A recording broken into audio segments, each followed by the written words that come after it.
Programme में एक दफ़ा खुश आमदीद कहना चाहती हूँ। जनाब समीउल्लाह मलिक साहब मेरे साथ हैं। डॉक्टर साहब, कॉर्पोरेट फार्मिंग के बारे में आपने बताया। पाकिस्तान अफवाज ऑटोक्रेट जो सिस्टम इस वक्त पाकिस्तान में चल रहा है, और मुझे याद है कि कुछ अर्सा पहले जनाब लोधी साहब, खालिद नईम लोधी साहब हमारे साथ आए थे, तो उन्होंने 3 पॉसिबिलिटी कही थी कि क्या सिनेरियोज हो सकते हैं, मगर द मोस्ट जो the system which can work is के 3 साल तक यही सिस्टम चले, जिसमें पीछे से फ़ौज हो और सामने से ऑटोक्रेट्स हों, और यानी आप 3 साल तक आप चीज़ें जो बिगड़ चुकी हैं उनको दुरुस्त सिमत में लेके जा सकते हैं, और इलेक्शन उस सूरत में 3 साल तक तवक्को नहीं की जा सकती। मगर क्योंकि दुनिया में वो कहते हैं अपना मुंह भी रखना है, अपना पर्दा भी रखना है, और दुनिया को पता भी ना लगे मार्शल लॉ है और मार्शल लॉ भी है। मगर ज़ाहिर है इस वक्त तो पाकिस्तान के पॉलिटिशियंस मुल्क में और मुल्क के बाहर बैठ के बार बार यही कह रहे हैं कि डोरियाँ किसी और के हाथ में और वो अफवाज हैं, और अमेरिका ख़ुद बुलंदोबाम ये बात करता है कि डीप स्टेट अगर हम पाकिस्तान को कहते हैं कि हमारे लिए आसान है एक चीफ ऑफ आर्मी स्टाफ के साथ डील करना, rather dealing with different politicians, और जहां स्टेबिलिटी ऑफ गवर्नमेंट भी ना हो। तो क्या उन आर्मी ऑफिसर्स को जिन्होंने फ़ौजी फर्टिलाइज़र, लैंड माफिया सारा अपने हाथ में ले लिया, क्या हमारे उन मुहाफ़िज़ों को अंदाज़ा नहीं है कि माँ को अगर वो इस तरह बेचेंगे तो उसके कॉन्सिक्वेंसेस क्या होंगे? जनरल अब्दुल कयूम मेरे साथ थे जब एयर पे, तो उन्होंने स्टील मिल के बीच में भी काम किया, और जब मुशर्रफ दौर में स्टील मिल को बेचना चाह रहे थे या लीज पे देना चाह रहे थे, तो इंडिया ने इनडायरेक्टली इंडिया की रेनाउंड शख्सियत ने they wanted to take it over. तो अगर कल कलाम को ये होता है तो क्या हमारी अफवाज को नहीं अंदाज़ा कि हाउ सीरियस इट कैन? अब मैं आपको इससे भी ज्यादा बढ़ के एक और खतरनाक बात बता देता हूँ। बस ये है कि आपको याद होगा कि अमेरिका जंग के दौरान तकरीबन $46 बिलियन का स्क्रैप जो है अफगानिस्तान में छोड़ के गया, 46 बिलियन का। और वो अमेरिका उस वक्त यहाँ था, अमेरिका की ख्वाहिश थी कि किस तरीके से ये स्क्रैप जो है मैं किसी तरह बेच सकूं, और वो इंडिया को बेचना चाहता था। लेकिन लाजमी बात है कि रास्ते में राहदारी पाकिस्तान की थी, तो पाकिस्तान राहदारी देने को तैयार नहीं हुआ। पाकिस्तान को उन्होंने फिर ऑफर किया कि पाकिस्तान की, आपको याद होगा कि जो हिलरी क्लिंटन थी ये भी आई, ये जरदारी के ज़माने में आई, इन्होंने राहदारी का एक मुआहदा भी मंजूर करवाया, अफगानिस्तान का करवाया। उन्होंने कहा चलिए इंडिया को नहीं देते तो अफगानिस्तान को आप जो है राहदारी दे दें, अफगानिस्तान के साथ आपका तजारती हो जाए तब, ताकि अफगानिस्तान के मसला ये था कि उन्होंने चर्चा की ये की थी कि बजाय कि हिंदुस्तान के ट्रक जाएं, होंगे ट्रक हिंदुस्तान के, लेकिन रंग और प्लेटें जो है अफगानिस्तान के नंबर प्लेटें होंगी, मतलब तो अफगानिस्तान जो है वो राहदारी लेगा पाकिस्तान से इंडिया जाने के लिए, तो ये सारा सब मुंतकिल कर दिया जाएगा। लेकिन उस वक्त जो है इस साजिश को पकड़ लिया गया, फिर ये काम नहीं हो सका। नवाज शरीफ साहब के ज़माने में नवाज शरीफ के साहब से यही जो दोस्त जिनका आपने जिक्र किया, स्टील मिल लेने वाले मित्र जो थे, इनके पार्टी ने राब्ता किया और बाकायदा तौर पर इन्होंने एक वो कोशिश की कि किस तरीके से नवाज शरीफ साहब के पास से ये राहदारी जो है परमिट ले लिया जाए, अफगान के नाम पे, इंडिया नहीं अफगान हो। तो ये भी शुनीद है कि उसके अंदर बाकायदा तौर पर हुसैन नवाज का भी स्टील के अंदर हिस्सा रखा गया। और उसी ज़माने में नवाज शरीफ के ज़माने में हिंदुस्तान के ये बड़े सरमायाकार आए, उनको बाकायदा तौर पर अखबार में पकड़े, अखबार में पकड़ भी लिया, उनको बगैर वीज़े को आए वहाँ पे, उनको बड़ी फौरी तौर पर हुसैन नवाज मरी लेके चले गए, और वहाँ बातें होती नहीं, लेकिन ये कि ये मामला नहीं बन सका। उसके बाद फिर दोबारा कोशिश हुई, फिर यहाँ तक कोशिश हुई कि वहां से बाकायदा तौर पे 140 बड़े ट्रक का कानवाई चला बाकायदा पाकिस्तानी हुकूमत की मर्जी के साथ। और जब फौज को पता चला तो तूरखन के ऊपर फिर फौरी तौर पर रोक लिया गया, फौज ने से रोक लिया, और फौरी तौर पर नवाज शरीफ के साथ जाकर रब्ता किया गया। फिर नवाज शरीफ साहब को इसके कॉन्सिक्वेंसेस बताए गए कि ये जो स्क्रैप है ये असली का स्क्रैप है, जो हिंदुस्तान जा रहा है, पाकिस्तान की फौज के खिलाफ असला बनेगा। आप लोहे का काम करते हैं, स्टील का काम करते हैं, तो आप खरीद लें, आप एक नई या स्टील की भट्टियां लगा लें, बजाय कि हम इसे इंडिया में इसे नहीं राहदारी इस्तेमाल होने नहीं देंगे। फिर दोबारा फिर ये रोका गया वहां पे, ये दोबारा उसमें, और वही ये वजह भी नवाज शरीफ के डिक्लाइन की बनी थी कि ये बकाया तौर पर यह हुआ था। अब आप ये देखें कि हमारे यहाँ यूं तो वैसे वतन को चेहरों को बहतर से योशों ने घेर रखा है। अभी आपने जो कहा है कि मतलब फौज की तरफ आपने कहा, अभी ये जो फार्मिंग, कॉर्पोरेट फार्मिंग की आपने बात की, उसके बारे में मैंने आपको साफ साफ बता दिया है कि इसके कॉन्सिक्वेंस बहुत ही खतरनाक होंगे।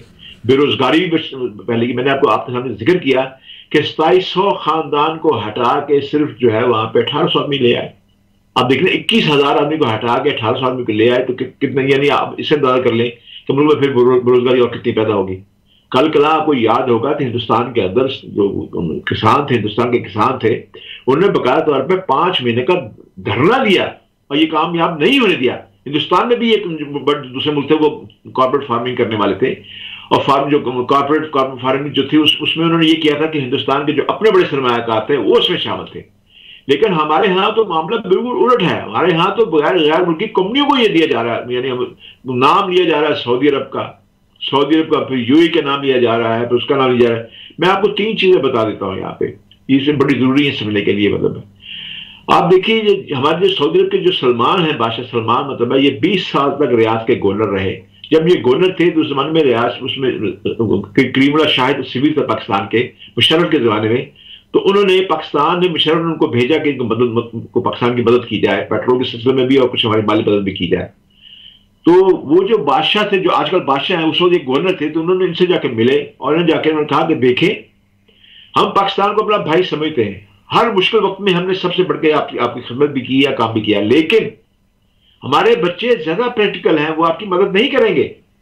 इसलिए आपको फौरी तौर पे अपनी ये मांगने वाली आदत छोड़ना पड़ेगा और कोई कारोबार करना पड़ेगा। कारोबार करें, एक्सपोर्ट करें और मेहनत करें ताकि आपको मदद ना मांगनी पड़े। फिर दूसरी मिसाल ये है, जरदारी साहब के जमाने में बकायदा यूएई में बकायदा तौर पे यूएई के जो आजकल अमीर हैं इनसे रब्ता किया गया। इनसे जब रब्ता किया तो उन्होंने क्या किया कि हमारे सफीर बल्कि हमारे वजीर थे, वजीर सरमायाकारी, उनका हाथ पकड़ के हाथ हला ला के उससे बात करते कहते बात यह है कि हम एहसान फरामोश नहीं है।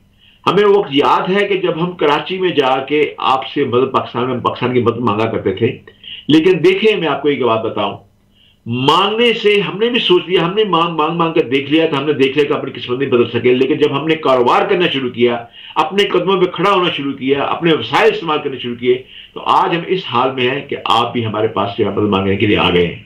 इसलिए आपको हमारी गुजारिश यह है कि खूब कारोबार करें, कारोबार के सिलसिले में हम आपके साथ हैं। ये पैगाम जब पहुंचा तो पाकिस्तान के वो लोग, उनको फिर भी अकल नहीं आई, फिर भी आज भी ये एक कासा गदाई का जो लेके जगह जगह घूम रहे हैं। मतलब अब ये बाकायदा तौर पे ये जो जमीनें कॉर्पोरेट फार्मिंग शुरू हुई, इसलिए शुरू की गई है क्योंकि बाहर के मुल्कों ने मदद देने से बिल्कुल इनकार कर दिया है और हक बजानब है, एक पैसा भी आपको मिलने का नहीं, कोई रवादार के आपको पैसा दिया जाए। लेकिन अब आप ये देखिए कि ये इसके साथ साथ पाकिस्तान को सिर्फ यही प्रॉब्लम नहीं कि उसकी मैशत जो है उसकी बिगड़ रही है। आपने लोधी साहब का जिक्र किया, उसकी बात का मैं थोड़ा सा उनकी बात को भी टच करना चाहता हूं। आप देखें कि हमारे सबसे ज्यादा खतरनाक और खौफनाक ये है कि हमारे मुल्क में एक जो लहर आ गई है हमारे पास, वो जो इसकी दहशतगर्दी की, इसको कौन रोकेगा? आप हैरान होंगी कि इस वक्त जो है सबसे ज्यादा खतरनाक ये है कि मुल्क इस्लामी, इसने मुल्क इस्लामी के लिए एक चैलेंज खड़ा कर दिया है, बताया नहीं जा रहा। आपको याद है कि कुछ महीने पहले बाजोड़ में एक मौलवी फजल रहमान की जमात मदरसे में खुदकुश हमले में दर्जनों अफराद शहीद कर दिए गए थे और 150 के करीब जख्मी हो गए थे। लेकिन अब भी वहां हालात पुरसकून नहीं है। वजीरिस्तान ले लें, टांक ले लें, मीर अली ले लें, मीरान शाह देखें, वाना को देखें, बन्नू को देखें, हंगू को देख लें, कर्म एजेंसी को देख लें और गजाई एजेंसी, इस सारे लहूलुहान है। यानी रोजाना वहां से ऐसी खबरें आ रही हैं जिसको सुनकर दिल बहुत परेशान है। फिर ये खबरें भी आम है कि केपी के जो तरक्याती काम शुरू करने से पहले, आपको पिछले प्रोग्राम में ये कहा था कि टीटीपी उनको खास भत्ता पहुंचाया जाता है, तब जाके आप तरक्याती काम शुरू करते हैं। ये क्यों नहीं बताते हमारी कौम को, ये बताया जाता है? ये बात ढकी छुपी नहीं रही अब। यानी टीटीपी ने आइंदा इंतखाबात को सैबोटाज करने का ऐलान कर रखा है। अब इन हालात में वहां पुरअमन, वहां पे जो अमन अमान है, ये बहुत बड़ा एक चैलेंज बन गया हुआ है। इसको आप कैसे खत्म करेंगे? ये तो खत्म होने का नाम नहीं ले रहा कि आप खत्म करेंगे। इसको कैसे खत्म करेंगे आप? मतलब सबसे बड़ी बात तो ये है, ये इसकी तरफ भी हमें गौर करना होगा कि हम वहां पे कैसे इसको कंट्रोल करें। फिर अब इंतखाबात देखें वापस तब मुमकिन होगा जब वहां पे अमन अमान होगा।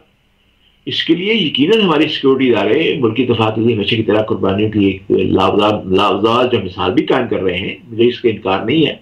लेकिन ये भी ज़हन नशीं रखना चाहिए कि दुश्मन तो चाहता है कि आपके लिए कई महाज खोल दिए जाए और आपको बिलाखत थका दिया जाए।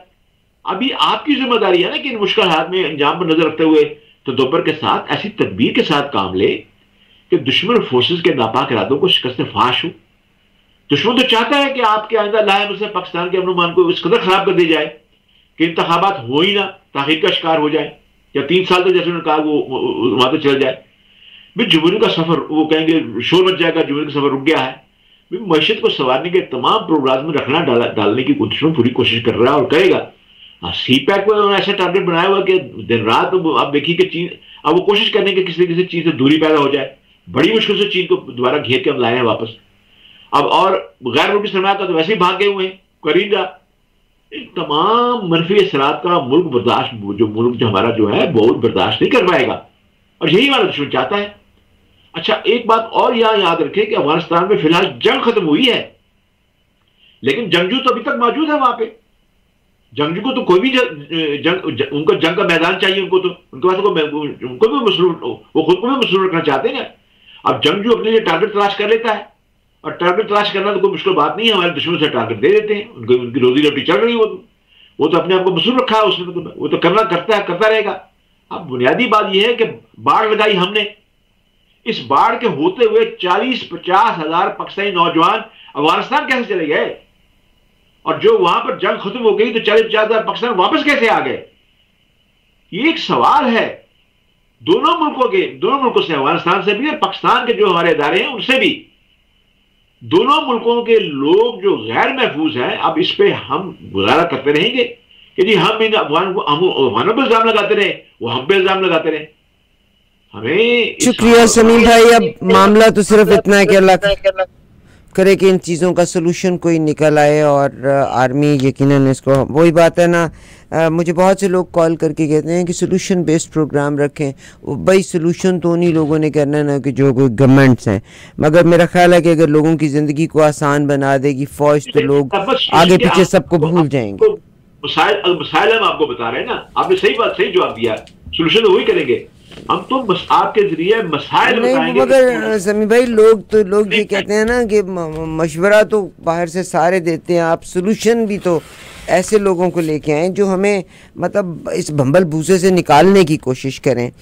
तो बहरहाल अल्लाह ताला मदद करे पाकिस्तान की। अपना बेहतरीन इलाज ये है कि अफगानिस्तान के साथ बराबरी की सतह पर मुज़ाकरात का अमल दोबारा शुरू किया जाए। अपने ही दफ्तर में बुलाकर उनको घंटों इंतजार का तौहीन में इंतजार न करवाया जाए। आपने अफगानिस्तान के वज़ीर खारजा की दरख्वास्त तुर्कम के बॉर्डर पर जो सहूलत देने का ऐलान किया, ये अच्छी बात है। अब जरूरी हो गया कि इसी बहाने इस बरादराना पेशकश के बाद मज़ीद इक़दाम उठाए जाए। ये सोचें तो ये भी है, यानी कोई ऐसा मैकेनिज्म बनाया जाए कि दहशतगर्दी के जो अफरियत का है इसका मिलकर इसका, या दोनों मुल्क मिलकर इसका इस्तेमाल करें।